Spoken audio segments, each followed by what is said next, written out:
नमस्कार, मैं तंत्रीत आप सभी का एनबीटी मेडिथॉन में स्वागत करती हूँ। आज जिस विषय पर हम बात करने वाले हैं वो है आयुर्वेद, स्वास्थ्य संबंधी विभिन्न बीमारियों का इलाज। तो शुरुआत करने से पहले मैं एक श्लोक कहना चाहूंगी।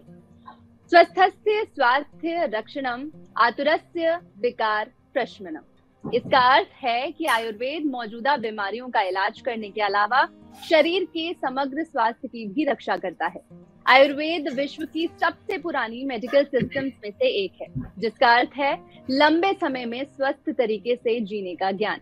और आयुर्वेद का इसी ज्ञान और यही लोगों तक पहुंचाने का काम कर रहा है आयुष हीलिंग सिस्टम। मनुष्य के शरीर में 3 दोष पैदा होते हैं, पित्त दोष, वात दोष और कफ दोष। और आयुर्वेदा इन्हीं बीमारियों से बचाव और उसके जड़ से हटाने में कारगर है। साथ ही इम्यूनिटी बढ़ाने और रोगों से बचाव के लिए, इलाज के बाद रिहैबिलिटेशन के लिए आयुर्वेद काफी अच्छा माना जाता है। लेकिन आयुर्वेद दवा व्यक्ति के शरीर पर कैसे काम करती है, क्यों आयुर्वेद को अपनाना चाहिए और क्या आयुर्वेद के कोई साइड इफेक्ट्स होते हैं, इन सभी बातों पर ज्यादा चर्चा करने के लिए हमारे साथ मौजूद हैं बेहद ही खास गेस्ट। तो सबसे पहले मैं स्वागत करना चाहूंगी डॉक्टर महेश कुमार व्यास का, जो all India institute of Ayurveda में dean, head of department basic principles हैं। आपको 25 साल का टीचिंग एक्सपीरियंस है संहिता सिद्धांत डिपार्टमेंट में। सर, बहुत बहुत स्वागत है आपका हमारे इस खास शो पर। साथ ही मैं डॉक्टर मनीषा मिश्रा, जो MD आयु और आयुर्वेदा फिजिशियन के रूप में प्रैक्टिस कर रही हैं। आपके पास 2 दशकों से अधिक का क्लिनिकल एक्सपीरियंस है और आप चरक फार्मा की मेडिकल एडवाइजर भी हैं। डॉक्टर, आपका भी मैं बहुत बहुत स्वागत करती हूँ। धन्यवाद। साथ ही मैं स्वागत करूंगी डॉक्टर अमित जगताप का। आप Shri Sai institute of Ayurvedic research and medicine में आयुर्वेदिक पीडियाट्रिशियन हैं। आप कौमारभृत्य यानी कि आयुर्वेदिक बाल रोग विभाग में प्रोफेसर और HOD के रूप में कार्यरत हैं। आपके पास आयुर्वेद के क्षेत्र में 20 सालों का क्लिनिकल एक्सपीरियंस है। सर, बहुत बहुत स्वागत है हमारे खास शो मेडिथॉन पर। धन्यवाद। तो आप सभी डॉक्टर्स का मैं बहुत बहुत स्वागत करती हूँ और बिना देरी के मैं सवालों का सिलसिला शुरू करूंगी। तो सबसे पहला सवाल डॉक्टर अमित, हम आपसे पूछेंगे, मॉडर्न साइंस या जो आमतौर पर ट्रीटमेंट्स लिए जाते हैं उनसे आयुर्वेद किस तरह से अलग है? देखिए, सवाल तो बड़ा अच्छा पूछा आप लोगों ने। अब ये है, पहल मैं कर रहा हूँ, शुरुआत मेरे साथ में काफी दिग्गज सर हैं, मतलब व्यास सर से तो हम हमेशा प्रेरित होते हैं। तो सर की अनुमति चाहता हूँ इस सवाल का जवाब देने के लिए। डॉक्टर मनीषा मैडम, आपसे भी अनुमति चाहूंगा।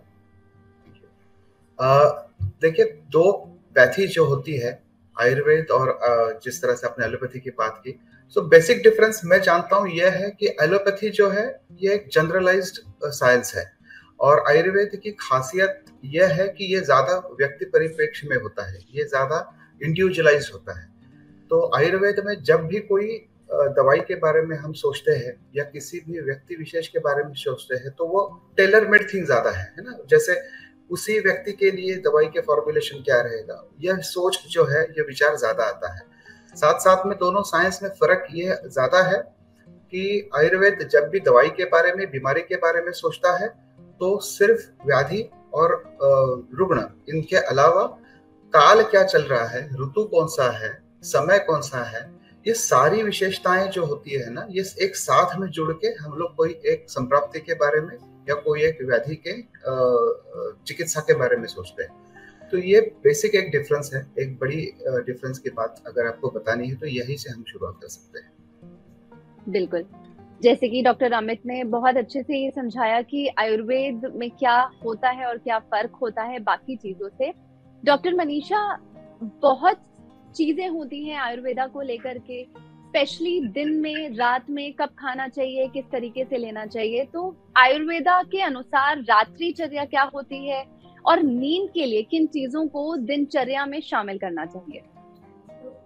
आपने शुरुआत ही की स्वस्थस्य स्वास्थ्य रक्षणम इस श्लोक से, जो कि हमारा एक मूल सिद्धांत है। और दिनचर्या, ऋतुचर्या, रात्रिचर्या, आयुर्वेद हमें सिखाता है कि how to be one with nature. Nature जैसा है उसी को आप फॉलो करें। तो सुबह का रूटीन अलग है, दिन की चर्या अलग है। चर्या इज रूटीन या रेजिमेंट। वैसे ही रात की चर्या अलग है कि सही टाइम पे सोए, क्या खाए और क्या करें जिससे कि आपकी नींद पूरी हो।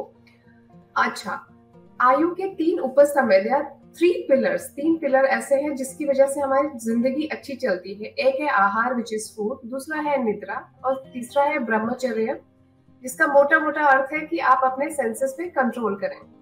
तो आहार तो बात हो गई। निद्रा जो रात्रि में ही करनी चाहिए उसके लिए बाकायदा चर्या बताई गई है। तो क्या कहा यह गया है कि 6 से लेके 10 बजे तक का कफ का काल होता है। जैसे अभी बताया गया कि there is a time and every time has its own importance, उसकी अपनी इम्पोर्टेंस है। तो 6 से 10 के बीच में आप अपना रात्रिचर्या शुरू करें। आप जो खाना खाएं वो एकदम लघु और कम मात्रा में होना चाहिए। जितना दोपहर को खाया उससे काफी कम, गरम, उष्ण और कम खाना, ये जरूरी है। And that should happen around 7:30 के आसपास। उसके बियॉन्ड आपको 1.5 घंटा चाहिए टू डाइजेस्ट एंड देन उसके बाद सोने के लिए। तो ये आपकी मोटी मोटी रात्रिचर्या है कि आपने खाना सही टाइम पे खाना है, खाना से 1.5 घंटे बाद सोना है। रात को कोई दुर्जर आहार का सेवन नहीं करना है। दुर्जर में दही, उड़द, इस तरह के पदार्थों का सेवन बिल्कुल नहीं करना है। खाना खाने के बाद गमन है कि थोड़ा 100 आप क्या बोलते हैं स्टेप्स चले, तुरंत नहीं सो जाए, यू हैव टू वॉक। और आजकल के परिप्रेक्ष्य में सोने के लिए बहुत जरूरी है कि आप अपने बेडरूम में, जहाँ शयन कक्ष है, वहां पे इंश्योर करें कि सिर्फ किताब ले जाएं और कोई मोबाइल या लैपटॉप नहीं लेके जाएं, सो दैट एक तो आप रेडिएशन से बचेंगे जिसकी वजह से निद्रा में खलल पड़ता है। दूसरी चीज कि आपने ओरिएंटेशन बना लिया कि अच्छी तरह सोए। सोना हमारे लिए हर किसी का अपना सब्जेक्टिव सोने के टाइम से, कोई 4 घंटे में खुश है, कोई 10 घंटे में खुश है, और वो आपके कॉन्स्टिट्यूशन पे डिपेंड करता है। पर मोटी मोटी तौर पे 7 से 9 घंटा सोना जरूरी है, जिससे कि आपका जो सेल्स हैं और जो टिश्यूज हैं वो रिपेयर और रिस्टोर हो सके। तो वो सोने के लिए आपने ये सारी चीजें कर ली कि आपने ठीक से खाया, आप चल लिए, आपने डाइजेशन का इंश्योर कर लिया। उसके बावजूद जब बेडरूम में जाए तो आपका बेड अच्छा सॉफ्ट और कुशनी होना चाहिए कि उसमें सोने का मन करे। अगर आपको नींद की प्रॉब्लम्स है तो पादाभ्यंग एक चीज बताई गई है कि पैर में तेल लगा के जरूर सोए। उसके अलावा दूध पीने का एक नियम है कि रात में दूध पिए, क्योंकि दूध से नींद अच्छी आती है। माहिष दुग्ध या भैंस का दूध सबसे अच्छा माना गया है, पर जनरली दूध का सेवन बताया गया है जिससे कि नींद अच्छी हो। त्रिफला और घी का सेवन बताया गया है जिससे कि आपकी आंखों की रोशनी अच्छी हो। ये सब तो है। और अगर आपको नींद की प्रॉब्लम्स है तो आप इंश्योर करें कि आप कुछ अच्छे हर्ब्स ले लें, जिसमें कि जायफल एक चीज है जो अच्छी नींद देता है, केसर है, केसर सिद्ध दुग्ध ले लें, उससे नींद अच्छी आती है। आजकल तो न्यूट्रास्यूटिकल्स भी आ गए हैं मार्केट में। मेलाटोनिन एक न्यूट्रास्यूटिकल है, उसके सप्लीमेंट्स, तगर एक हर्ब है, उसके सप्लीमेंट्स। और जब मैं चरक फार्मा की हूँ ही, तो हमारा अभी एक नया प्रोडक्ट है जो नींद के लिए है, which is Jovin, which is clinically researched and research proves, उस रिसर्च से ये पता चला है कि आपकी नींद उससे, इस सप्लीमेंट से गहरी भी होती है, 7 से 9 घंटे की भी होती है, अनइंटरप्टेड भी होती है और नींद टाइम से आती है। तो रात्रिचर्या में सब करते हुए अगर आपको नींद ठीक से नहीं आ रही तो आप इंश्योर करें कि आयुर्वेद का सहारा लें। जब आपको नींद की तकलीफ हो तो मैंने कहा कि आप अपने मोबाइल्स अलग रखिए, लैपटॉप अलग रखिए, एंड शयन कक्ष ऐसा रखिए जहाँ पे लाइट्स डिम हो, म्यूजिक हो, और आपका बिस्तर जो है वो साफ सुथरा और सॉफ्ट हो। इसके अलावा आप गर्म दूध ले सकते हैं, आप केसर का दूध ले सकते हैं, आप जायफल ले सकते हैं, ये नींद इंप्रूव करेगा। रात को अंधेरा करने की रिक्वायरमेंट इसलिए होती है कि एक हार्मोन प्रोड्यूस होता है जो है मेलाटोनिन, जो कि स्लीप हार्मोन है, और अगर वो प्रोड्यूस नहीं होता, उसका टाइम है, वो अच्छी तरह प्रोड्यूस होगा जब अंधेरा, डार्कनेस के साथ ही उसका प्रोडक्शन शुरू होता है। तो अगर आपने पूरी तरफ झिलमिलाहट रखी है, लाइट्स रखे हैं, तो आपका मेलाटोनिन बन के भी आप सो नहीं पाएंगे। तो आप इंश्योर करें कि सब जगह डल लाइट्स हो या अंधेरा हो। उसके बाद भी अगर स्लीप की प्रॉब्लम है तब आप आयुर्वेदिक दवाइयां तगर ले सकते हैं, देयर आर मेनी सप्लीमेंट्स। उसके अलावा चूंकि मैं चरक से हूँ तो I will talk about it कि हम there is a supplement called Jovin with melatonin and tagar, जिसपे अभी हमने क्लिनिकल स्टडी किया है and we have found that it improves की नींद जल्दी आती है, नींद का ड्यूरेशन अच्छा होता है, सेफ है, एफिकेशियस है और आपको रेस्टफुल स्लीप मिलती है and you wake up fresh.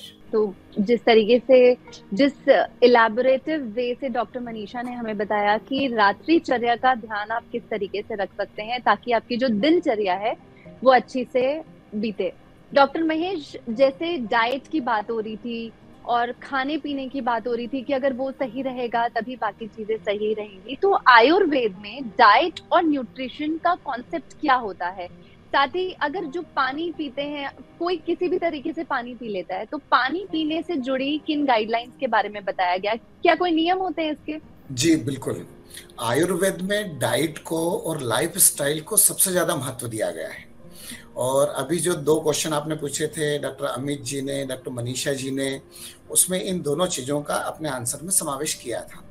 तो अभी अगर हम देखें तो ये जो 75th असेंबली हुई थी यूएन की, और उन्होंने डिक्लेयर किया था 2023 को as international year of millets. माने जो श्री धान्य है, हमारा जो आहार की संकल्पना है, हमको ये इंटरनेशनल मिलेट ईयर क्यों डिक्लेयर करना पड़ा? माने लोग उसको भूलते जा रहे। तो आयुर्वेद तो यहाँ तक कहा गया कि शक्यते अपि अन्न मात्रेण नरः कर्तुम निरामया, माने केवल आहार की संकल्पना के द्वारा हम व्यक्ति को व्याधि रहित कर सकते हैं। तो उसके लिए हमको आहार के नियमों का पालन करना पड़ेगा, और वो आहार के नियम हमारे यहाँ, जहाँ पर चरक संहिता को हम चिकित्सा का ग्रंथ कहते हैं, उस ग्रंथ में सबसे पहले माने व्यक्ति ट्रीटमेंट करना तो बाद में शुरू करे, पर अगर कोई भी व्याधियां तो उन व्याधियों में किस किस प्रकार का यूश है, यवागु है, इनकी संकल्पना करना। कि हृदय रोग अगर किसी को है तो आयुर्वेद ने कह दिया यवागु दाड़िम साधिता, माने वहां पर हम आहार की कल्पना दाड़िम के रस के साथ करते हैं। तो आयुर्वेद सभी व्याधियों को पहले बिना औषधि के ठीक करना, कि आपको पहले तो व्याधि ही नहीं हो अगर आपने डाइट का सही पालन किया। अगर आपने डाइट का पालन नहीं किया और व्याधि हो गई तो केवल आहार के द्वारा हम पहले उसको ठीक करें, और बाद में अगर आवश्यकता लगती है तो हम औषधि का प्रयोग करें। तो अब अगर हम डाइट में देखें तो हमारे यहाँ डाइट में जैसे अभी मिलेट ईयर में तो खास तौर से ऑल इंडिया इंस्टीट्यूट में भी और सभी जगह जहाँ पर हम ये कार्यक्रम कर रहे हैं, वहाँ पर कोदो है, रागी, बाजरा, ज्वार, जो हमारे यहाँ हमारे किसान जो है इन धान्यों का बहुत पैदावार होता था, लेकिन इनका प्रयोग हम भूल गए थे। और ये स्वास्थ्य के लिए बहुत अच्छे हैं, इनमें न्यूट्रिशन की वैल्यू बहुत अधिक है। अगर इनका हम प्रयोग करते रहें तो ये जो डिफिशियंसी होती है कि विटामिन की डिफिशियंसी है, कई प्रकार की अलग अलग डिजीज व्यक्तियों को होने लग जाती है, उनसे हम बच सकते हैं। अब आयुर्वेद में बता रखा है नित्य सेवनीय द्रव्य, मैंने कुछ द्रव्य ऐसे बता रखे जिनका हमको प्रतिदिन प्रयोग करना चाहिए, और कुछ द्रव्य ऐसे बता रखे जिसको बता रखे असेवनीय द्रव्य, मैंने डूज और डोंट दोनों चीजें बता रखी है। तो इनका अगर हम सही रूप से ध्यान रखें तो निश्चित रूप से स्वस्थ रह सकते हैं। और उसमें आचार्य चरक ने कहा षष्टिका शाली मुदकाश्च सेंधव आमल के यवान, मैंने 5-6 चीजें बता रखी है जो हर व्यक्ति के लिए उसके स्वास्थ्य के संरक्षण के लिए उपयोगी है।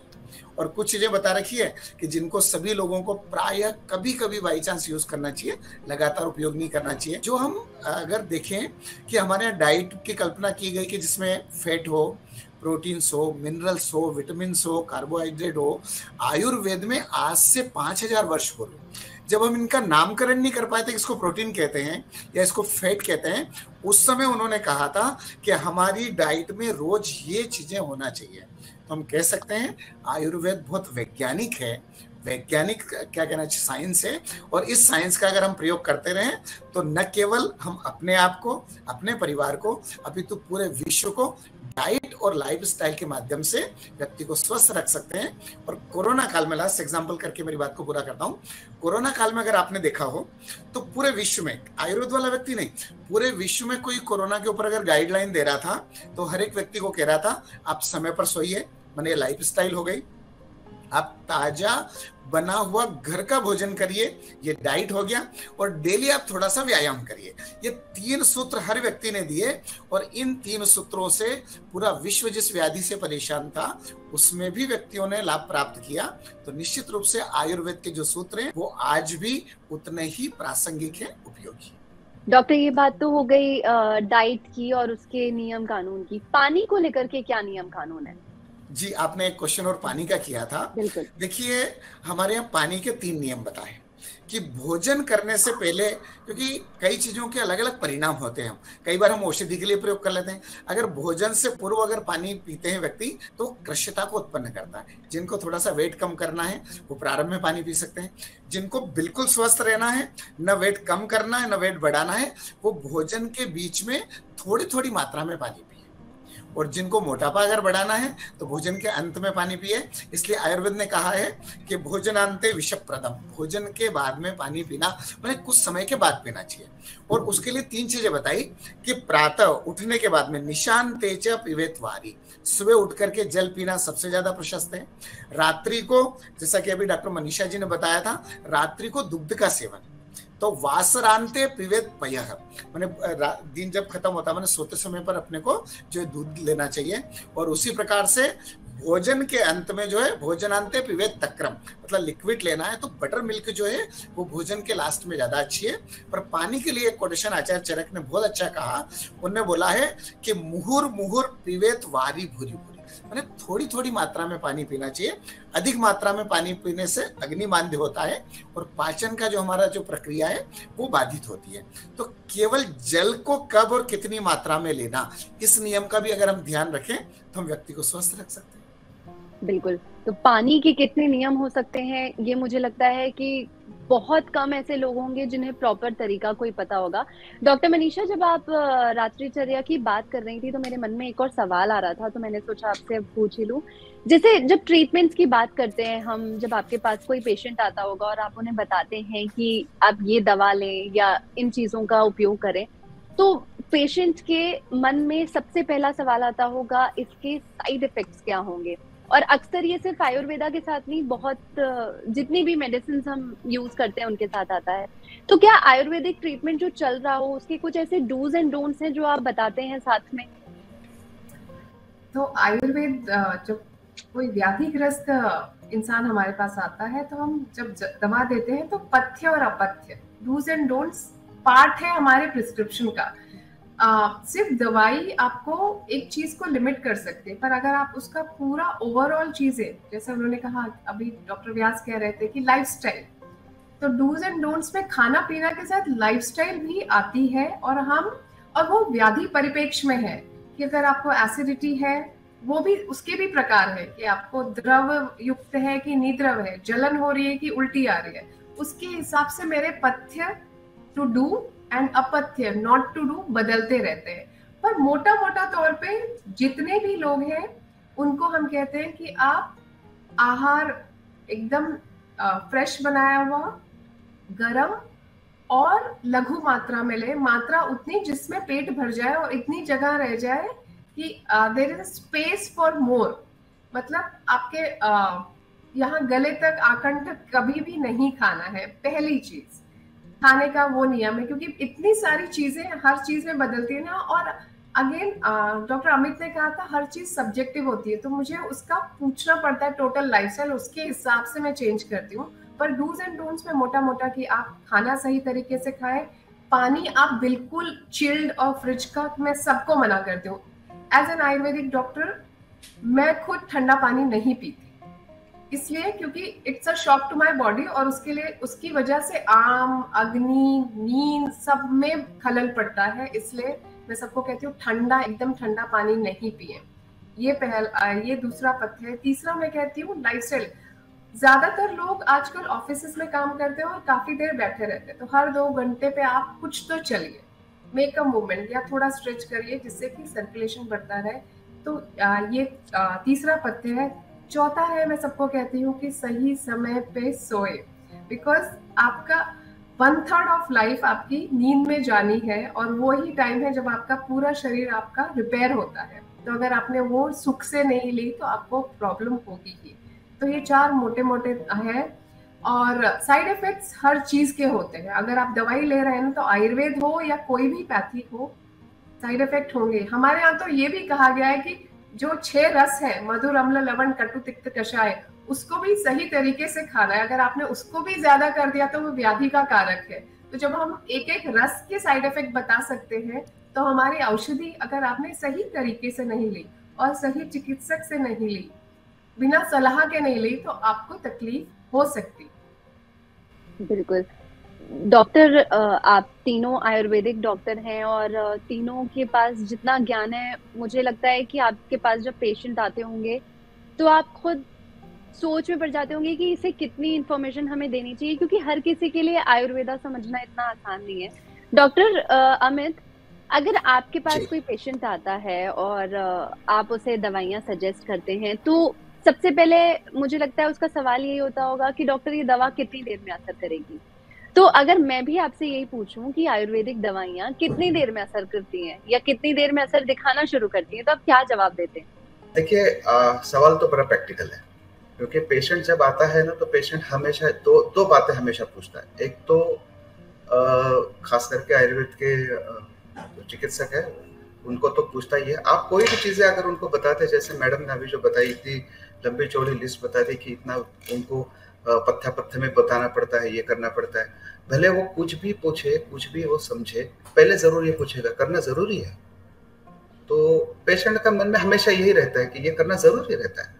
अच्छा, तो ये तो इतना ही कि अगर दाल में भी अगर आप बताएं कि ये दाल ना खाए, वो दाल ना खाए, तो आजकल तो बड़े स्मार्ट पेशेंट आते हो तो बोलते प्रोटीन से तो है, ये दाल खाएं वो दाल क्या फर्क पड़ता है। तो ये पेशेंट के गले से भी ये उतारना बड़ा मुश्किल हो जाता है कभी कभार। तो जब पेशेंट आता है तो उसके मन में हमेशा जरूर रहता है कि नहीं, आप बताइए कि ये मैं कब तक ठीक हो जाऊंगा। अब यहाँ एक बात आती है कि आयुर्वेद में एक व्याधि के जो ग्रुपिंग किया है उसमें एक जीर्णता बताई गई है। तो कुछ व्याधि नव होते हैं, मतलब नए होते हैं, कोई पुराने होते हैं। तो जीर्णता जितनी ज्यादा होती है उतना तो यस डेफिनेटली समय तो लगता ही है। अब 2 ग्रुप आता है मैडम। एक तो ग्रुप आता है ना, वो कहीं ना कहीं ठान लेता है कि हाँ आयुर्वेद चिकित्सक के पास जा रहे हैं तो भैया लंबा समय लगेगा, है ना। तो वो तो कहीं मन में पकड़ के चलता है कि कई महीनों तक ट्रीटमेंट लेनी पड़ेगी। अच्छा, उसमें भी ऐसा होता है कि अगर मान लो अगर पेशेंट को 15 दिन में अगर असर आ गया तो वो उसको तो वो भी अचरज होती है कि क्यों 15 दिन में भी ठीक हो गया, कैसे। तो हमने तो ठान के रखा था कि भैया 2-2 महीना तो लगेगा। और दूसरा एक ग्रुप आता है कि जिनको लगता है कि नहीं यार 3 दिन में तो रिजल्ट आना ही चाहिए ना, 4 दिन तो बहुत लंबा है, सर के ऊपर पानी चला गया। तो ये हम पेशेंट को समझाते हैं कि उसमें देखिए आयुर्वेद में सप्त धातु बताए गए हैं। तो ये 7 धातु, 3 दोष, त्रिमल, इनमें से कितनी जटिलता है, इनमें से कितने एक दूसरे से जुड़े हुए हैं, समूर्छना कितनी गहरी है, ये संप्राप्ति कितनी गहरी है, ये टूटने में कितना समय लगेगा, रोग कौन से व्याधि के पायदान पे है, जैसे रस में है, रक्त में है, मांस में है, कौन से धातु तक गया है, ये सारी उलझने हम समझ के पेशेंट को एक एस्टिमेटेड टाइम तो कदाचित बता सकते हैं कि हाँ भैया 1-2 महीना लगेगा, 1 महीना लगेगा। कुछ बीमारियां ऐसी है कि जहाँ पे 21 दिन का आपको बताया गया है कि कुछ बीमारियां हैं कि आपको 21 दिन देनी है, कोई 1 मंडल देना है, 42 दिन लगभग आपको उसकी दवाई चलानी है। तो उतना समय जो ग्रंथों में बताया गया है अंदाजन तो या एक्सपीरियंस से हम बता सकते हैं, लेकिन एग्जैक्ट पिन पॉइंट बताना कई बार बहुत मुश्किल हो जाती है। अब इसमें भी ऐसे होते हैं कि पेशेंट आजकल जो आते हैं, I won't say they are smart, but they are वो यूनिवर्सिटी ऑफ व्हाट्सएप से बहुत सीख के आते हैं। तो वो कहीं ना कहीं वो सुन के आते हैं, कहीं ना कहीं वो पढ़ के आते हैं। अब मैम चरक फार्मा में है तो उनको तो और ज्यादा एक्सपीरियंस होता होगा। पेशेंट आप कोई भी दवाई लिख के दो, आधे घंटे में आपको उसका पूरा इंग्रेडिएंट का लिस्ट सहित वो बता देगा कि हाँ इतने ये है वो है, तो उसमें क्या मुझको ये अलाना फलाना चीज चल जाएगी। तो हमने तो पेशेंट को एक बार कुछ लिख के दिया था, तो उसने उसका वो पूरा प्रिस्क्रिप्शन पढ़ के उसमें ये अश्वगंधा है तो अश्वगंधा में स्टेरॉइड होता है क्या, इसमें होता है क्या, तो आधा घंटा तो भैया हमारी तो उसने पूरी वो क्लास ही ले ली थी। तो आजकल ऐसा होता है कि पेशेंट जो है वो पूरा पढ़ के आएगा और हमेशा ये थोड़ा सा ये पूछेगा ही आपको कितना समय लगेगा। तो हम बता भी दे 1 महीना लगेगा, 1.5 महीना लगेगा, तो उसको ये समझाने के लिए 2 तरीके से हम समझाते हैं। या तो शास्त्रों के आधार पे बताते हैं अब हर पेशेंट को अगर आप ये बताना चालू करें कि ये रस क्या है, रक्त क्या है, वात क्या है, पित्त क्या है, तो कभी कभार बहुत डिफिकल्ट हो जाता है। तो लेकिन जैसे मैडम ने बताया था कि जैसे मोटा मोटा हम बताते हैं कि हर व्यक्ति सापेक्ष न करके कभी कभी मोटा पन्ना बताते हैं कि नहीं 4 हफ्ता तो लगेगा आपको, 5 हफ्ते तो लगेंगे। तो इस अंदाजन से हम बता सकते हैं कि पेशेंट को कितना समय लगेगा। लेकिन एक अगर आपको एक टाइम फ्रेम अगर बतानी है तो मैं अपने एक्सपीरियंस से जहाँ से हम जिस गुरु के पास जाते थे तो हमेशा वो बोलते थे कि भैया वात की बीमारी है तो उनको बता दो 3 महीना, पित्त की है तो 2 महीना, कफ की है तो 1 महीना है। तो ये एक मोटा मोटा बता देते थे, तो पेशेंट क्या है ना कहीं वो अपने माइंड में वो सेट कर लेता है कि इतना समय तो लगेगा। बिल्कुल डॉक्टर, जैसे फूड्स की बात हो रही थी कि कैसी डाइट लेनी चाहिए, कब लेनी चाहिए, डूज डोंट सब आपने बताया और आप अपने पेशेंट्स को बताते हैं। लेकिन मान लीजिए कि कभी रात में किसी के घर पे पुलाव बना है और साथ में रायता खाने का मन हो गया, लेकिन आयुर्वेदा के हिसाब से तो दही मना है रात में खाना। तो ऐसे कौन से फूड कॉम्बिनेशन है जो हम अक्सर गलतियां कर बैठते हैं, और स्पेशली वो लोग जो आयुर्वेदा ट्रीटमेंट ले रहे हैं, तो उन्हें ऐसी कौन से फूड कॉम्बिनेशंस हैं जो नहीं खाने चाहिए, या खाने में क्या क्या बदलाव करना चाहिए? डॉक्टर महेश, मैं आपसे जानना चाहूंगी। जी देखिए, विरुद्ध आहार का कॉन्सेप्ट आयुर्वेद में बता रखा और उसका अपना एक बहुत महत्व है। तो मेरी ये बात शुरू करने से पहले मैं जरा सा, अमित जी ने अभी बहुत अच्छे से एक एक पॉइंट को समझाया, उसके लिए एक सिंपल एग्जांपल देना चाहता हूँ। कोरोना काल में जो भारत सरकार का आयुर्वेद का संस्थान है, all India institute of Ayurveda, दोनों ही वेव में 2020 में भी और 2021 में भी पूरा हॉस्पिटल जो है ये कोरोना हॉस्पिटल ही था, हमारे यहाँ केवल कोरोना के पेशेंट थे, और ओनली आयुर्वेद मेडिसिन के द्वारा ट्रीटमेंट करने पर भी 7 से 10 डेज में जो आरटीपीसीआर पॉजिटिव के पेशेंट आते थे वो आरटीपीसीआर नेगेटिव हो जाते थे। तो इसके आधार पर आप देख सकते हैं कि आयुर्वेद की औषधियां भी कितने समय में काम करती हैं। जो लोगों की धारणा है कि आयुर्वेद की मेडिसिन को काम करने में बहुत टाइम लगता है, बहुत समय में परिणाम मिलता है, तो उनको एक एग्जांपल मैं केवल कोरोना का ये देना चाह रहा था कि हमने आयुर्वेद के द्वारा ट्रीटमेंट किया। 97% हमने आयुर्वेद से ही ट्रीटमेंट किया। कभी थोड़ा सा ज़्यादा कंडीशन आ गई कि ऑक्सीजन लेवल बहुत कम हो गया, तब हमने उस पर शिफ्ट किया। और एक भी व्यक्ति की दोनों वेव में 2020 और 21 में ऑल इंडिया इंस्टीट्यूट में जो भी एडमिट हुआ वो ठीक होके गया, एक की भी डेथ नहीं। तो इसके आधार पर आप आयुर्वेदिक औषधियों का परिणाम कितने समय में मिलता है इसको आप देख सकते हैं। अब आपने जिसका बताया विरुद्ध आहार का, देखिए आजकल विरुद्ध आहार सबसे ज्यादा होता है और उसका कारण कई प्रकार की क्रॉनिक डिजीज होती है। जैसे उदाहरण के रूप में आप देखिए, अगर कहीं पे भोजन करने गए, अभी 2 दिन पहले की बात है, तो उन्होंने बड़ी अच्छी करेले की भरमा सब्जी बनाई और साथ में खीर, दोनों चीजें मेरी थाली में रखी। मैंने उनको कहा कि मेरे को दोनों पसंद है, अब आप डिसाइड कर दीजिए इनमें से कोई एक मैं ले आऊंगा, क्योंकि इन दोनों का कॉम्बिनेशन जो है विरुद्ध आहार के रूप में, या तो मैं खीर ले सकता हूँ या करेले की सब्जी ले सकता हूँ। मैंने कहा आप खीर को फ्रिज में रख दीजिए या रख दीजिए, मैं शाम को ले लूंगा, लेकिन अभी दोपहर में तो ये ले आऊंगा। तो प्रायः हम जो है मधुर को अम्ल के साथ में, या अलग अलग जो है, जैसे गार्लिक है इसके साथ में अगर अपन ये ले लें, ऑनियन ले लें, इनका कॉम्बिनेशन मिल्क के साथ में बिल्कुल ठीक नहीं। ये कई प्रकार की स्किन डिजीज करते हैं। इवन यहाँ तक कि जो फ्रूट्स रहते हैं उनमें से एक आध फ्रूट्स को छोड़ के 99% फ्रूट जो है उनका कॉम्बिनेशन मिल्क के साथ अच्छा नहीं है। लेकिन प्राय लोग जो है मिल्क के साथ में अलग अलग प्रिपरेशन बनाते हैं और बड़े अच्छे से खाते हैं। इवन यहाँ तक कि मैंगो शेक तो सबसे ज्यादा मिल्क के साथ ही बनता है। उसमें अगर आम थोड़ा बहुत भी एकदम परफेक्ट पका हुआ नहीं है, थोड़ा बहुत भी कच्चा है, अगर खट्टा है, तो उसका दूध के साथ में कॉम्बिनेशन करना ही नहीं है। लेकिन वो वाला टेस्ट बहुत अच्छा लगता है कि आम थोड़ा खट्टा हो, उसमें थोड़ी सी शुगर और मिक्स कर दी, वो मैंगो जूस बहुत अच्छा लगता है। तो हम कितनी ही प्रिपरेशन ऐसी करते हैं जिसका कॉम्बिनेशन बिल्कुल ठीक नहीं है। तो दही बड़े भी खा रहे हैं, साथ में रसमलाई भी खा रहे हैं, वो बिल्कुल ठीक नहीं। बढ़िया गरम गरम अपने छोला टिकिया खाई और उसके जस्ट 2 मिनट बाद हमने आइसक्रीम खाई, तो ये सब चीजें विरुद्ध है। तो अगर आहार में हम विरुद्ध आहार का ध्यान रखें, रेडिश जिसको मूली बोलते हैं, मूली के साथ में दूध का कॉम्बिनेशन बिल्कुल ठीक नहीं है। बहुत सारी चीजें ऐसी है जो दूध के साथ में उनका कॉम्बिनेशन ठीक नहीं है। रात के टाइम पे अगर जैसे कि दही है, उड़द है, ये चीजें जो ज्यादा भारी रहती है उनका और कॉम्बिनेशन कर लिया जाए, और डीप फ्राई करके अगर ली गई है तो वो डाइजेशन में बड़ी दिक्कत आती है। अपन बोलते हैं कि रात को थोड़ा सा लाइट फूड ले। तो प्रायः हमारे यहाँ अभी क्या हो रहा है कि हम नाइट को ही सबसे ज्यादा हेवी खाना खाते हैं। अधिकतम पार्टी, अधिकतम मीटिंग जो है वो डिनर पे होती है। दोपहर में तो अपने कुछ भी खा लिया, जबकि आयुर्वेद कहता है आप दोपहर में लंच अच्छे से कर लीजिए, रात को डिनर थोड़ा सा लाइट करिए। तो अगर आयुर्वेद में इतना विरुद्ध आहार का वर्णन कर रखा है, सिर्फ उसका अगर हम ध्यान रख लें तो बहुत सारी डिजीज ऐसी है जिनसे हम बच सकते हैं, चाहे वो एसिडिटी हो, मतलब जितनी नॉन कम्युनिकेबल डिजीज है उनमें से मैक्सिमम डाइट के द्वारा, विरुद्ध आहार के द्वारा, ओवर ईटिंग के द्वारा और आहार के नियमों का पालन नहीं करने के कारण होती है।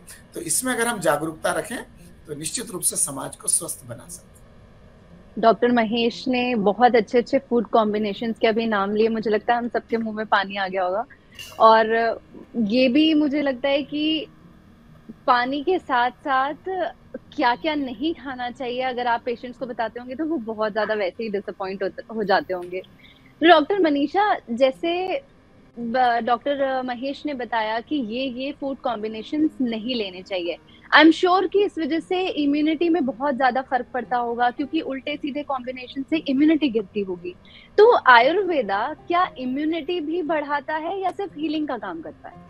दलजीत से आपने शुरू किया था कि स्वस्थ से स्वास्थ्य रक्षणम, और आयुर्वेद का वही प्रयोजन है कि स्वस्थ से स्वास्थ्य रक्षणम आतुरस्य विकार प्रशमनम च, कि अगर आप स्वस्थ हैं तो मैं आपका स्वास्थ्य प्रिजर्व करके रखूं, यानी इम्यूनिटी बढ़ा के रखूं। इम्यूनिटी अच्छी होगी तो विकार नहीं होंगे, और चलो विकार हो भी गए, आतुर हो गए, जब आप बीमार हो गए तो मैं उसका तब विकार प्रशमनम करूंगी, तब मैं हीलिंग करूंगी। सो इम्यूनिटी इज फर्स्ट और हीलिंग कम्स लेटर। और इम्यूनिटी के तो बहुत इतना वास्ट है ना आयुर्वेद, उसमें इतनी सारी चीजें बताएगी। मैं छोटी मोटी चीजें बताती हूँ। इम्यूनिटी का शब्द एक यूज किया है, व्याधि क्षमत्व, ये व्याधि को ना होने देने की क्षमता। व्याधि बल विरोधित्व, की व्याधि हो गई तो उसका स्ट्रेंथ कम करने की क्षमता भी है। और व्याधि प्रतिबंधकत्व, की व्याधि को रोकना ही मेरा काम है। ऐसे बहुत सारे रेजिमेंट्स हैं।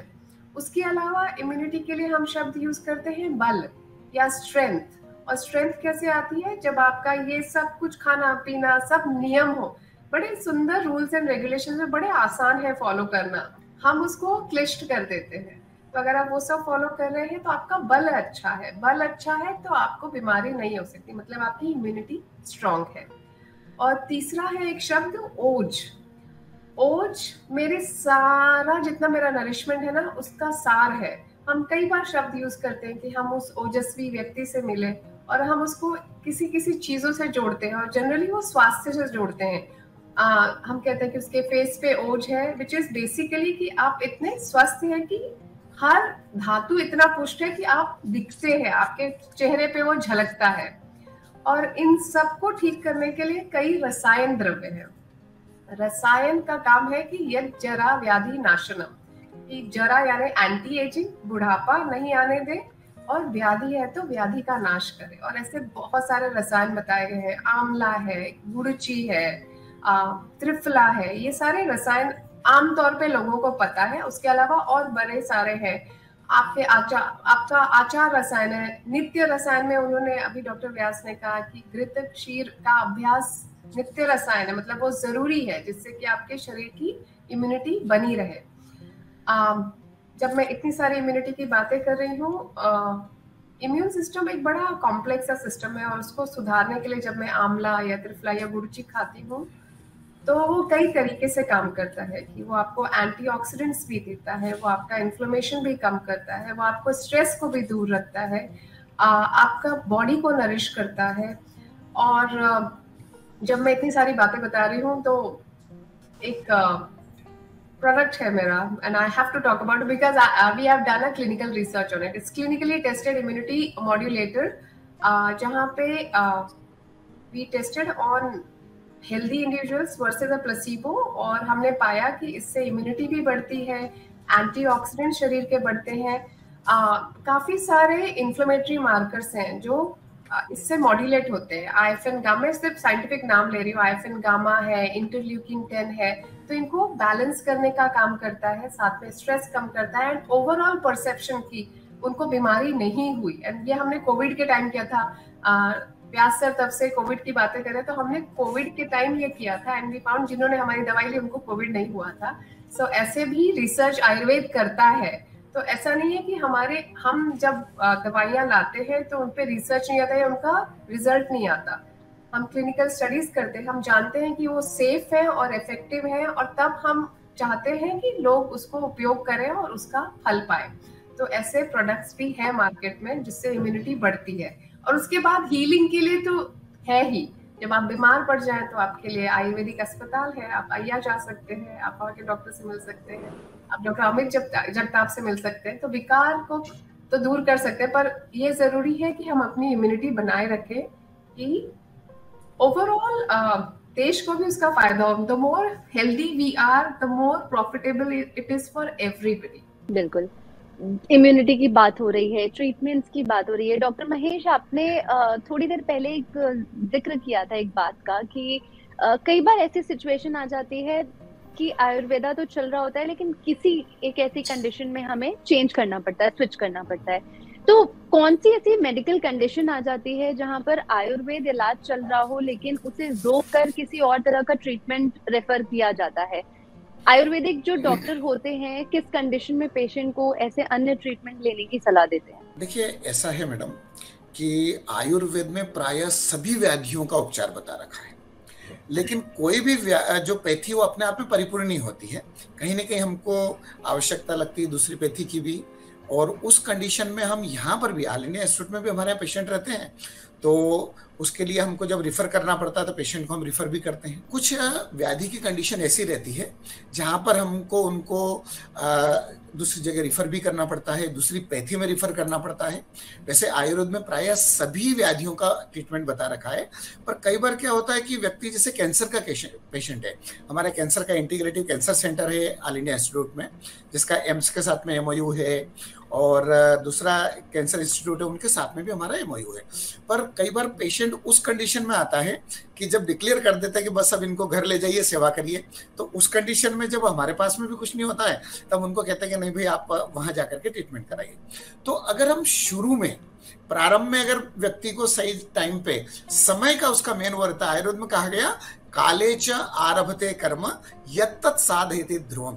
आप अगर सही समय पर पेशेंट को ट्रीटमेंट के लिए ले आए तो उसको बहुत अच्छे से ठीक कर सकते हैं, और उसी डिजीज के पेशेंट को आप अगर बाद में लाए तो ठीक नहीं कर पाते। कई बार आप देखिए इमरजेंसी में पेशेंट को ले जाते हैं तो डॉक्टर कहता है कि बस इसको आप 1 घंटे पहले अगर ले आते तो हम इनकी जान बचा सकते थे, माने वहां पर समय थोड़ा सा ज्यादा हो गया है। तो उसी प्रकार से जैसे मायोकार्डियल इन्फेक्शन की कंडीशन रहती है, या फिर हम ISD की कंडीशन रहती है हृदय रोग में, उन कंडीशन में हमको इमीडिएट व्यक्ति को ट्रांसफर करना पड़ता है।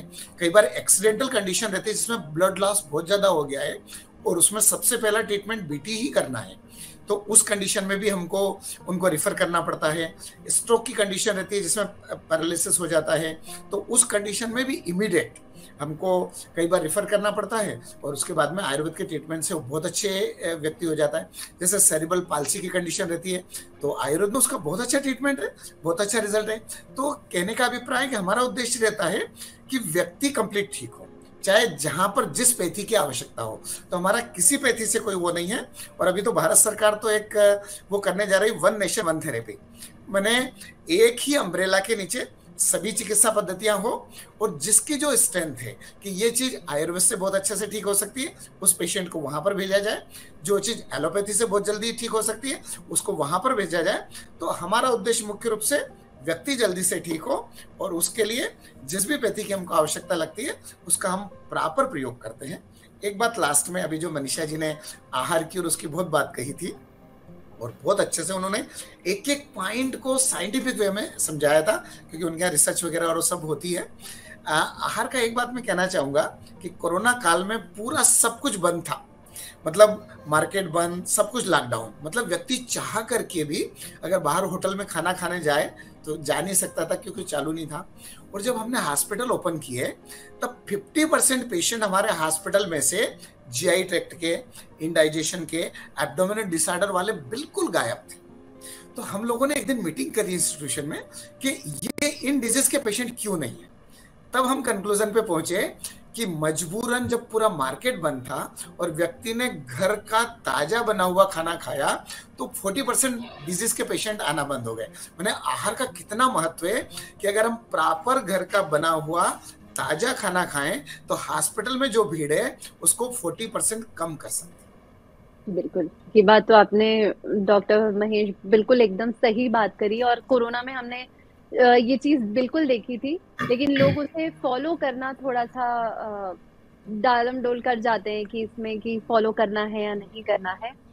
डॉक्टर, तीनों डॉक्टर्स ने हमें इतने वास्ट तरीके से बताया कि आयुर्वेदा क्या है, कैसी डाइट्स फॉलो करनी चाहिए, डूज एंड डोंट्स, लेकिन मैं पर्टिकुलरली कुछ रोग जो होते हैं उनको लेकर सवाल करना चाहती हूँ। डॉक्टर अमित, आपसे जानना चाहूंगी, डायबिटीज, शुगर, इसे लेकर जब आपके पास पेशेंट आते हैं तो उसके लिए आप उस शुगर को नियंत्रित करने के लिए कौन से आयुर्वेदिक उपाय या लाइफस्टाइल चेंज क्या बताते हैं आप कि कैसे शुगर को बैलेंस रखा जाए?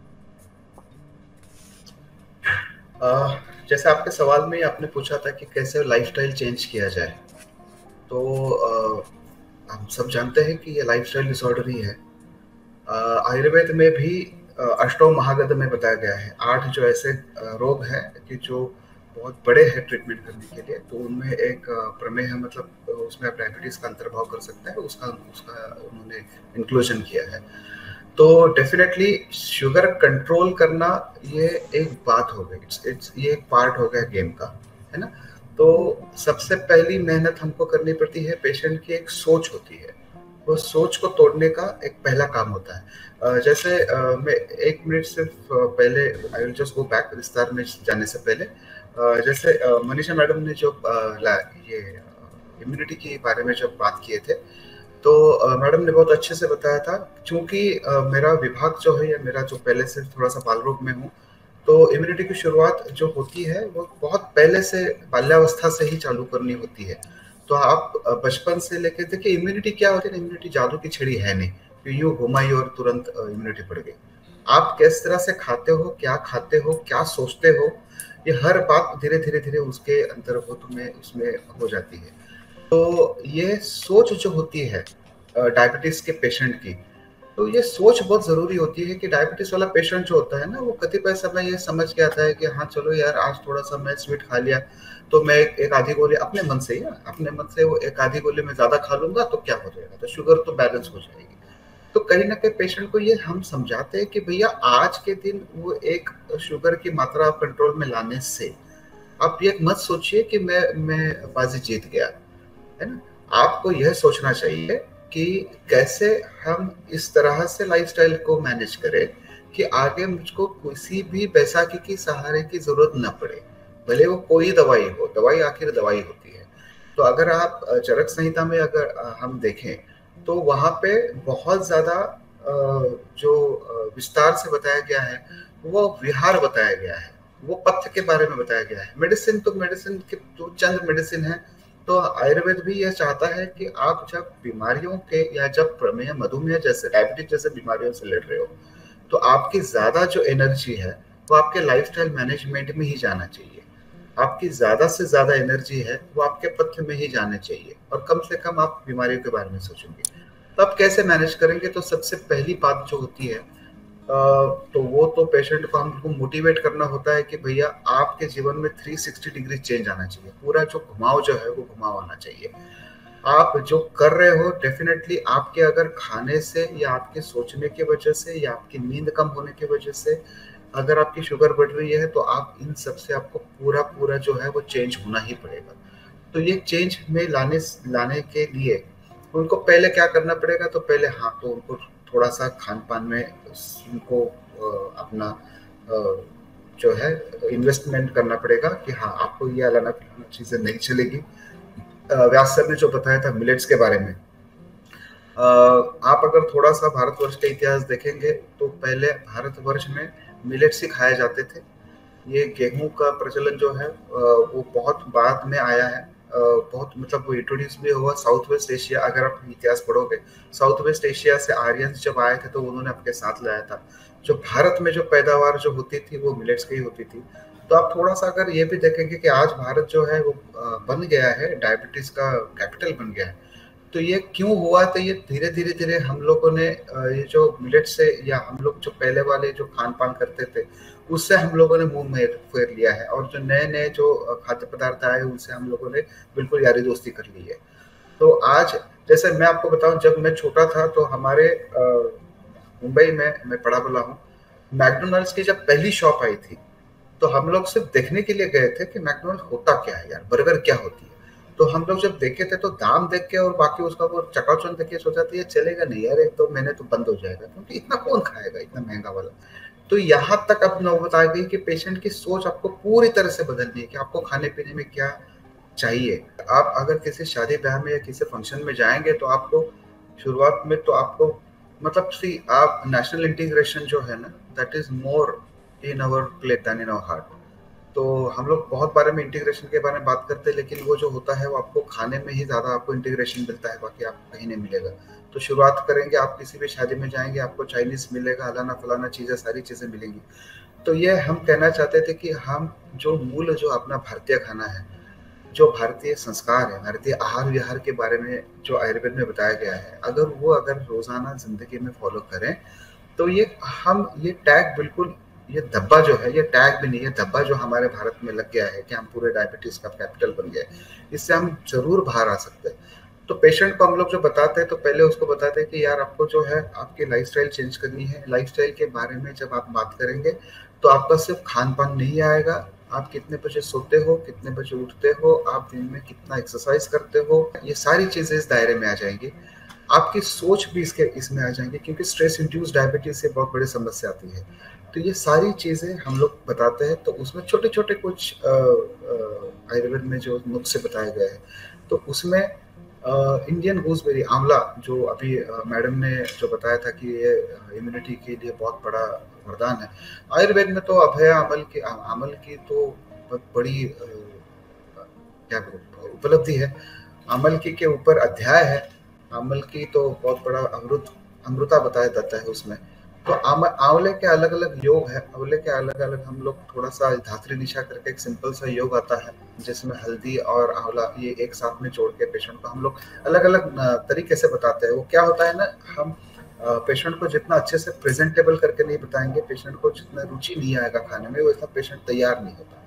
तो ये बताते हैं पेशेंट को, हम मिलेट्स खाने के लिए सलाह देते हैं, उसको उसकी क्या जरूरत है वो बता देते हैं। जैसे व्यास सर ने बताया था कि पानी कितना जरूरी होता है, तो मैं पेशेंट को हमेशा बताता हूँ, देखो क्या है ना, रोजमर्रा की जिंदगी में पेशेंट को कोई आसान शब्दों में अगर बताया जाए तो उनको जल्दी उसको समझ आता है।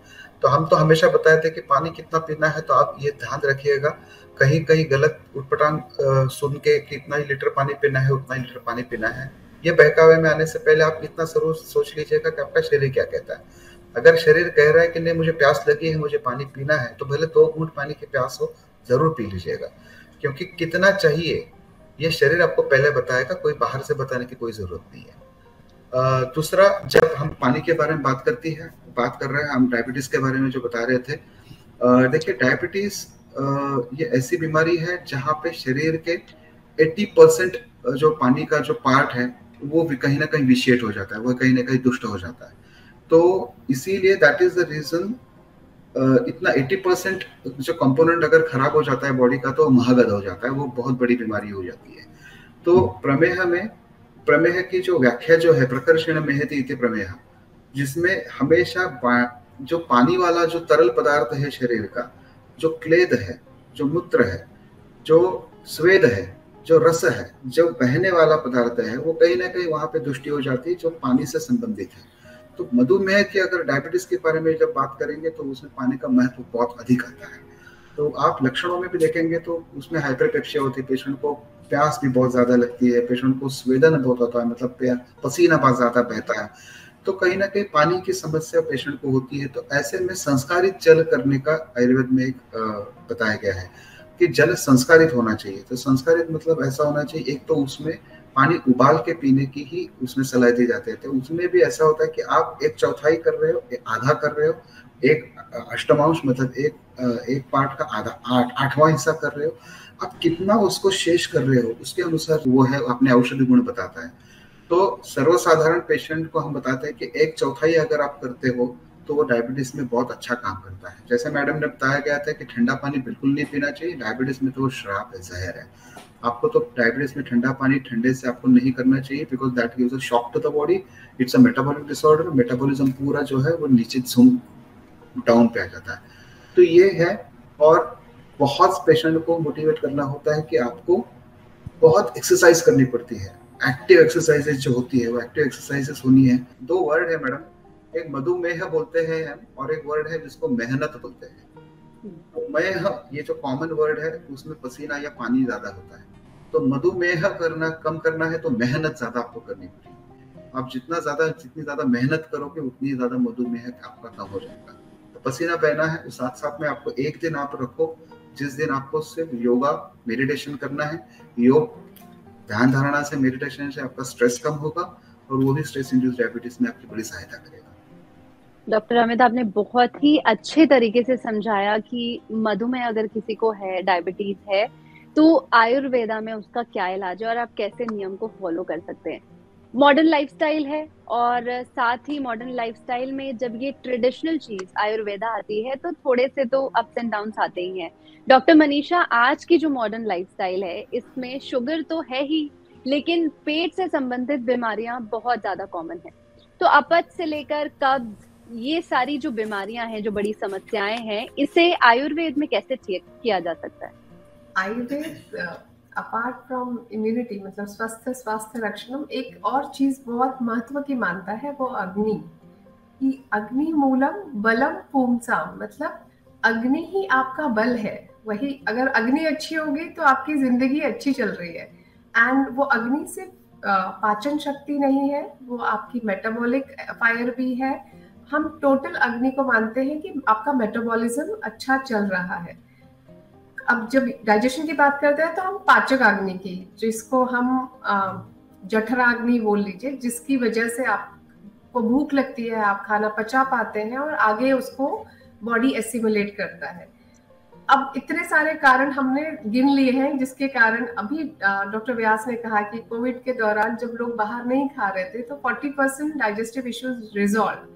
तो हमारा पहला मूल कारण है अग्नि बिगड़ने का कि हमारा नियम नहीं है खाने का और सोने का और रहने का, जो भी दिनचर्या आपकी ठीक नहीं है, और उसकी वजह से बड़े सारे प्रॉब्लम्स होते हैं आपको। Indigestion is very common, acidity बहुत आम हो गई है, पेट फूलना, गैस बनना, मतलब इतनी मैं गिनाती जाऊं तो आप गिनते ही चले जाएंगे, इतनी बीमारियां आम हो जाना। कि टॉक्सिन बिल्डअप, कि आपका डाइजेशन इतना पुअर था कि खाने से वेस्ट ज्यादा तैयार हुआ, वो वेस्ट बिल्डअप हो गया बॉडी में, तो आपको थकान लगी रहना, वीकनेस फील होना, भूख नहीं लगना, टंग कोटेड होना, ऐसे बड़े सारे चीजें दिखेंगी।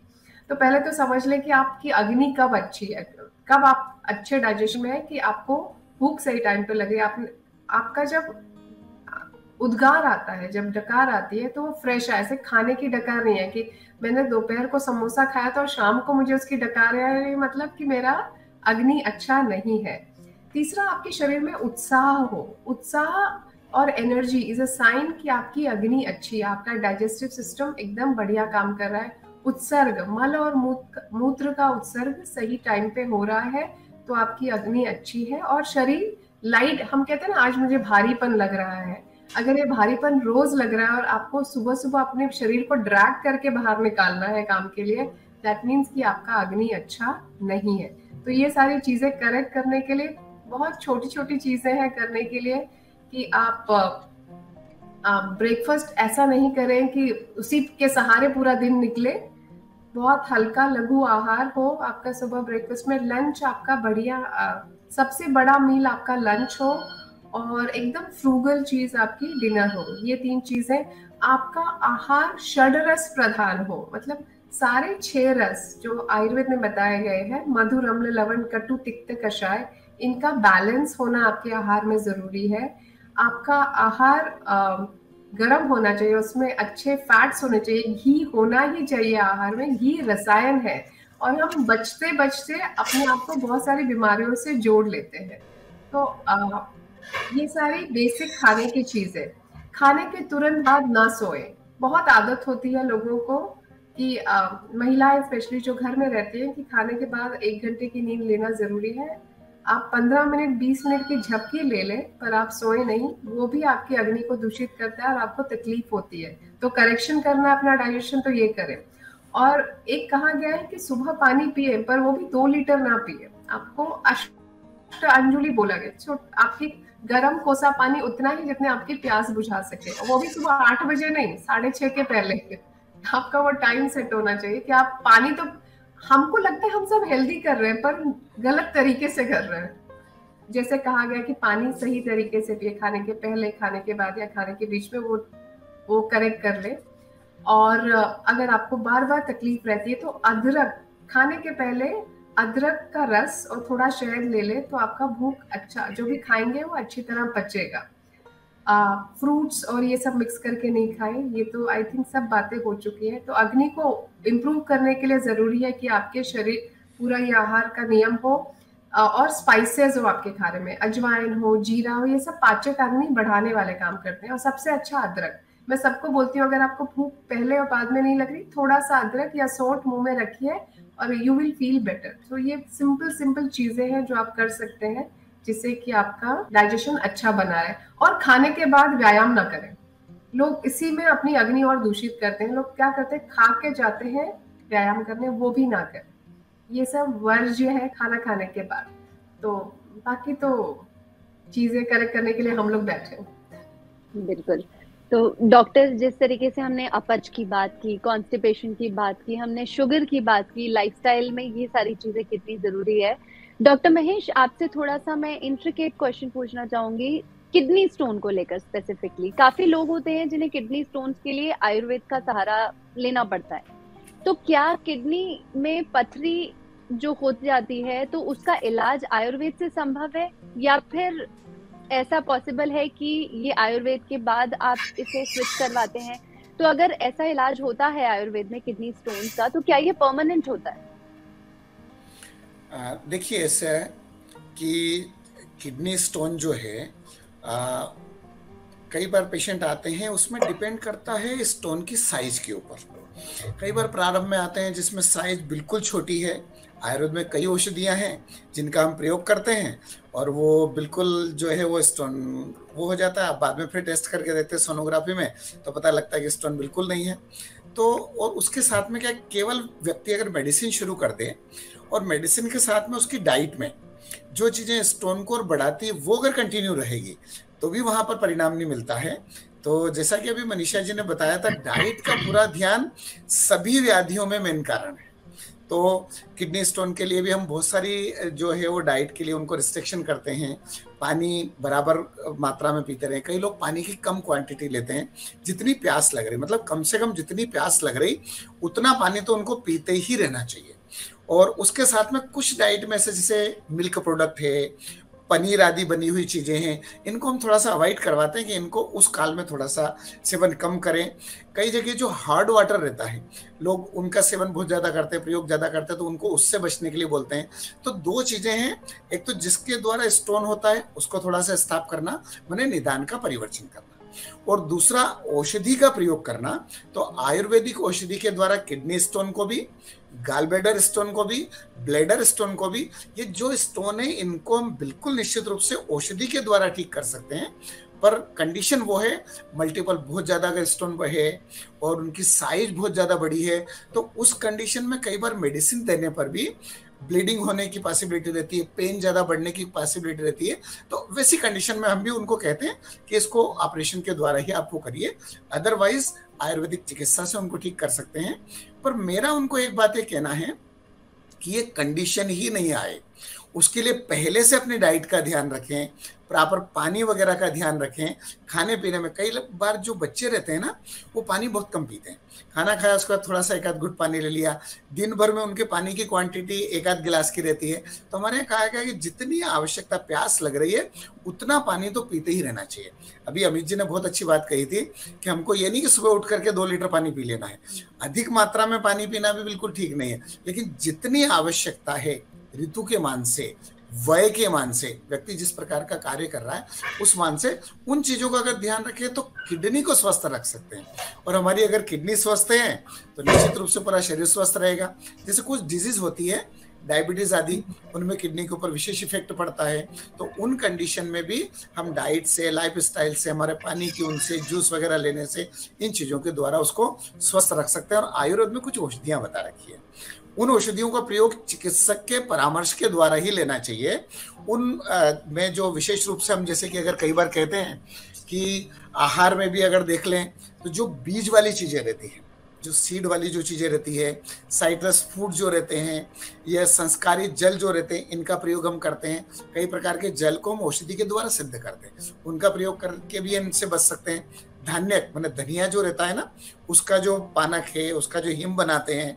तृण पंचमूल, जो कुश, काश, शर, दर्भ, कांडेक्षु जो मिलते हैं, वो किडनी के रोगों में बहुत अच्छा काम करते हैं, उसकी स्टेन में बहुत अच्छा काम करते हैं, उसको बनने भी नहीं देते हैं, और बन गई तो उसको दूर करते हैं।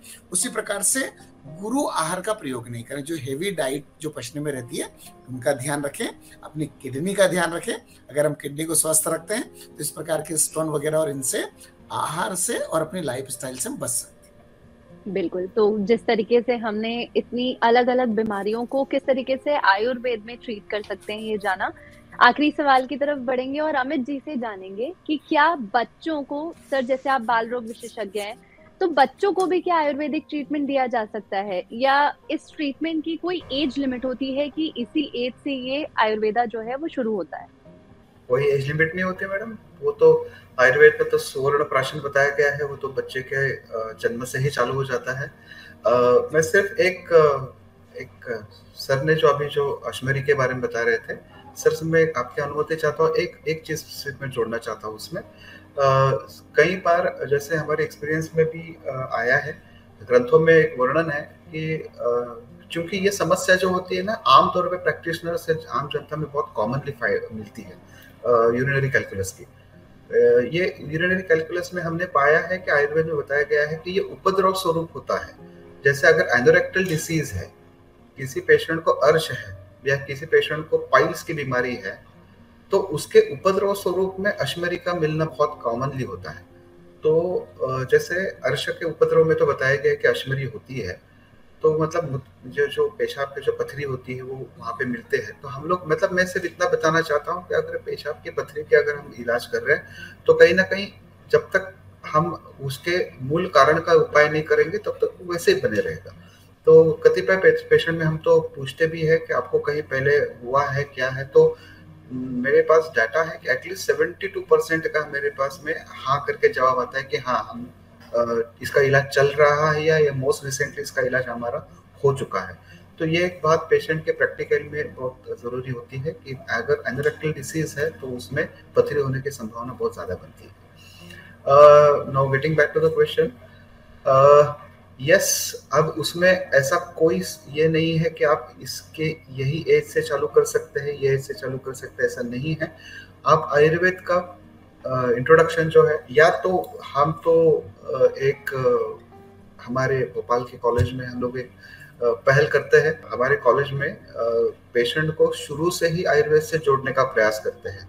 तो उसमें हम लोग हमारे यहाँ पे एक पहल करते हैं, हम लोग पेशेंट को गर्भाधान संस्कार से आयुर्वेद से जोड़ लेते हैं। अब गर्भाधान संस्कार क्या होता है, उसमें गर्भ का आधान होता है, मतलब जो संतान इच्छुक जो दाम्पत्य होता है उनको हम शुरू से ही आयुर्वेद में उसको जोड़ते हैं। उनके शरीर के शोधन करना है, उनको आयुर्वेद में जो बताया गया है, जो एक खास हम लोग एक डाइट प्लान उनको करके देते हैं। एक पूरा डाइट प्लान भी नहीं, एक पूरा दिन का उनको एक प्लानिंग करके देते हैं। आपको कितने बजे सोना है, कितने बजे उठना है। जो मैडम के कहने में एक आया था कि आपको रात को सोते समय आपको कभी गैजेट्स नहीं देखना है, बुक लेके जा सकते हो। इसको ना मैडम इसको जो होता है उसको स्लीप हाइजीन बोलते हैं। ये स्लीप हाइजीन बहुत जरूरी होता है। स्लीप हाइजीन से ऐसा होता है कि अगर आप इट्स रिसर्च करके फाइंड आउट की हुई चीज है। नाउअडेज हम लोग जो लोग है ना, हम लोग स्लीप डिप्राइव्ड से भी ज्यादा हम लोग डार्कनेस डिप्राइव्ड है। हम लोग अंधेरा नहीं देख पाते। कहीं हम लोग अभी भी गांव में जाते हैं, देहात में जाएंगे तो इतना खुला खुला आसमान, इतने चांद तारे दिखाई देते हैं, तो लोग भौचक के हो जाते हैं, अरे ये तारे शहर में गायब क्यों हो जाते हैं, है ना, हमको क्यों नहीं दिखते? तो ये नहीं दिखते क्योंकि कहीं ना कहीं एलईडी का लाइट होगा, कहीं ना कहीं स्ट्रीट लाइट होगा, अपने मोबाइल का लाइट होगा, घर के लाइट होंगे। तो जितने ज्यादा लाइट होते हैं उतनी ही ज्यादा हमारी ब्रेन जो है वो एक्टिवेट होती है, गैंग्लियन एक्टिवेट होता है, और हम लोग स्लीप पूरी अच्छे से नींद नहीं ले पाते। तो ये हम लोग स्लीप हाइजीन से लेके सारी बातें उनको दाम्पत्य को बताते हैं। उसी तरह से उनका खान पान, उनके पूरा आहार विहार उसी तरह से हम बना के, फिर जब पेशेंट प्रेग्नेंट हो जाती है, जब वो महिला प्रेग्नेंट हो जाती है, तो पूरे उसके 9 महीने तक भी उसका आहार विहार आयुर्वेद के अनुसार चलेगा। जो खास जो अनूठा कुछ जो प्रयोग बताया है उसके अनुसार हम लोग कराते हैं। और जब वो जो माता बहन जो होती है, जिसको प्रसूति हो जाती है, डिलीवरी के बाद में ही उस बच्चे को हम लोग आयुर्वेद से जोड़ते हैं। इससे क्या होता है ना, 1-1.5-2 साल से पूरी फैमिली जो है आयुर्वेद से जुड़ जाती है। ये एक अच्छी पहल हम करते हैं स्वस्थ भारत के तहत। और उससे जब बच्चा पैदा होने के बाद में हम लोग स्वर्ण प्राशन से ही बच्चे को हम लोग आयुर्वेद से कुछ ना कुछ उसको दवाइयाँ चालू कर देते हैं। अब आयुर्वेद, बच्चों को आयुर्वेद की दवाई दे सकते हैं क्या? मैं तो बताऊं कि आयुर्वेद की दवाई अगर उनको दे तो बच्चा कभी एलोपैथी के पास मुड़ के भी ना देखे। क्योंकि जो भी देखो, पैलेटेबिलिटी जो होती है ना, बहुत बड़ा इश्यू होता है। बच्चा जो होता है स्वाद में जो है वो बहुत रुचि रखता है। आप भी देखिए, बच्चों के जो भी प्रोडक्ट्स आते हैं उसमें दो चीजों का बहुत बड़ा ध्यान रखता है। एक तो उसका प्रेजेंटेशन बड़ा अच्छा होना चाहिए ना, that should be visually stimulant, देखने में बड़ा अच्छा लगना चाहिए। और दूसरा जो होता है पैलेटेबिलिटी, उसका स्वाद अच्छा होना चाहिए। तो आयुर्वेद में स्वाद अच्छे के लिए तो बहुत अच्छी बात है कि आप कोई भी आमतौर पर सीतोपलादी चूर्ण हर लगभग घर में मिलता है। भोपाल में तो हर घर में लगभग सीतोपलादी चूर्ण मिल जाता है। तो अगर वो ऐसे भी अगर आप खाएं तो आपको उसका स्वाद बहुत बढ़िया मिलता है, मीठा मीठा स्वाद रहता है। तो आमतौर पे बच्चों को जो 5-6 साल की उम्र जो होती है, तब उसको अपर रेस्पिरेटरी मतलब श्वसन संबंधी विकार जो है बहुत ज्यादा होते हैं, because that is a cross over age. उसके बाद में उनका इम्यूनोमॉड्यूलेशन हो जाता है। इम्यूनोमॉड्यूलेशन के बाद में इतनी समस्या नहीं आती। तो 5-6 साल तक की जो उम्र होती है, तब बच्चों को हम लोग ऐसे ही चाटन देते हैं, ऐसे ही दवाइयाँ देते हैं जिसमें शहद का भी प्रयोग हो, सीतोपलादी जैसे कुछ चूर्णों का उपयोग हो। तो वो बच्चा बहुत आसानी से लेता है। बच्चों में ना तो माता पिता को डर होता है कि अगर मान लो कोई 10 ml बताया गया है तो 15 ml ले लिया तो उससे कोई फर्क नहीं पड़ेगा। 1 चम्मच शायद ज्यादा चाट लिया तो उससे कोई बच्चों को कोई ज्यादा स्वास्थ्य में परिणाम नहीं होगा। तो कहीं ना कहीं माँ बाप भी स्वास्थ्य रहते हैं, उनको टेंशन नहीं आती और बच्चा बहुत मजे से चाव से वो ले लेता है। और जब पहले से ही इस तरह से बच्चा जुड़ जाता है तो हमारी समझ में तब तक आया है कि बच्चों की इम्यूनिटी इतनी ज्यादा अच्छी होती है कि उनको बहुत ज्यादा बीमारियां नहीं होती। वी हैव बीन स्टडीइंग, हम लोग एक स्टडी कर रहे हैं, एक 20 कपल का हमने स्टडी किया है। तो जो पहले से ही इस पहल से हमारे साथ जुड़ गए हैं, तो हमारी जो आज तक की जो फाइंडिंग है, अब अलग अलग एज ग्रुप्स में है बच्चे, but on an average the age group है वो 1 साल से लेके 8-9 साल तक का है। तो ये पूरा जो स्टडी हम लोग किया है तो उसमें हमको पाया गया है कि नहीं, बहुत कम बीमार पड़ते हैं। खासकर अपर रेस्पिरेटरी जो infections they are commonly found, जितना बहुत ज्यादातर से मिलता है, वो तो बहुत कम हो जाता है। तो आपके सवाल का जवाब हाँ, यस डेफिनेटली। मैं तो आपको खास करके बोलूंगा कि नहीं, आप अगर आप पेडियाट्रिक एज ग्रुप की बात कर रहे हो तो डेफिनेटली आयुर्वेद की ही दवाई देनी चाहिए। और कहाँ तक देनी चाहिए, एज ग्रुप क्या होता है, तो एज ग्रुप तो 0 से लेके मतलब फर्स्ट डे से लेके आप जब तक बच्चा आपके पास पेडियाट्रिक के पास आता है 12-13-14 साल तक, आप कहीं पे भी आप दे सकते हो। सिर्फ मात्रा निर्धारण जो होती है, मात्रा जो होती है, डोसेज जो होता है, वो हल्का सा मैनेज करना है, वो एक्सपर्ट्स का काम होता है। Otherwise yes, you can definitely go for. तो लाइफस्टाइल में किस तरीके से आयुर्वेद आप अपने जीवन शैली में इंक्लूड कर सकते हैं ये तो हमने जाना, क्योंकि आयुर्वेदिक दवा रोग के विरुद्ध शरीर की इम्यूनिटी को मजबूत बनाती है ताकि आपका शरीर खुद उस रोग से लड़ सके। हमारे और हमारे दर्शकों के सवालों का इतने विस्तार से जवाब देने के लिए आप सभी का बहुत बहुत धन्यवाद डॉक्टर्स। आप सभी से बात करके बहुत अच्छा लगा। तो दर्शकों, मेडिथॉन का सिलसिला यहाँ खत्म नहीं हुआ है, जुड़े रहिए हमारे साथ क्योंकि ये मेडिथॉन अभी जारी है। जल्द शुरू होगा मेडिथॉन का अगला सेशन। तब तक के लिए मैं तनप्रीत आप सभी से लेती हूँ विदा। Thank you so much doctors हमारे साथ जुड़ने के लिए। थैंक यू सो मच, धन्यवाद।